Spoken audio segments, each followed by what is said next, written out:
یہ الفاظ ہیں سلطان صلاح الدین ایوبی کے کہ اگر کسی قوم کے نوجوان روحانیت کو چھوڑ کر عیاشیوں میں ڈوب جائیں تو وہ قوم بنا جنگ کے ہی ہار جاتی ہے۔ آپ تاریخ اٹھا کر دیکھیے، جب تک مسلمانوں نے دین کے راستے پر حکومت کی ہے تب تک شان سے حکومت کی ہے، اس کے بعد عیاشیوں میں ڈوب گئے اور ختم ہو گئے۔ اللہ نے عربیوں کو طاقت دی تھی کیونکہ رسول اللہ ان میں سے تھے، لیکن عربی عیاشیوں میں ڈوب گئے اور اپنی سلطنت، اپنی طاقت گوا بیٹھے۔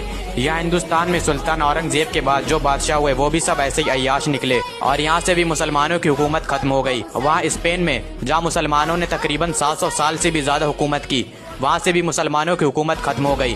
اب بھی وقت ہے، سنبھل جاؤ مسلمانوں، اپنے نبی کے دین کو مت بھولو۔ اس امت کے لیے ہمارے نبی نے راتوں میں جاگ کر دعا کی تھی۔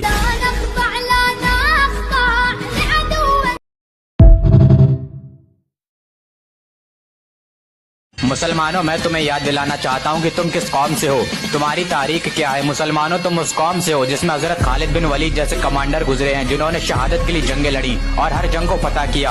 انہوں نے اپنی زندگی میں ایک بھی جنگ نہیں ہاری۔ مسلمانوں، تم اس قوم سے ہو جس میں حضرت علی ہیں، جنہوں نے اکیلے ایک ہاتھ سے خیبر کے دروازے کو اکھاڑ پھینکا تھا۔ مسلمانوں، تم اس قوم سے ہو جس میں حضرت عمر گزرے ہیں، جنہوں نے 22 لاکھ منوع میل کا علاقہ فتح کیا ہے۔ اس قوم میں حضرت ابو بکر ہیں، پہلے غازی، پہلے نمازی، پہلے خلیفہ۔ اس قوم میں صلاح الدین گزرے ہیں، جنہوں نے حطین کے میدان میں اکیلے صلیبیوں کو شکست دی تھی۔ سنبھل جاؤ مسلمانوں، سنبھل جانے کا وقت آیا، بہت سوئے ہوئے ہو تم، اب ہوش میں آنے کا وقت آیا۔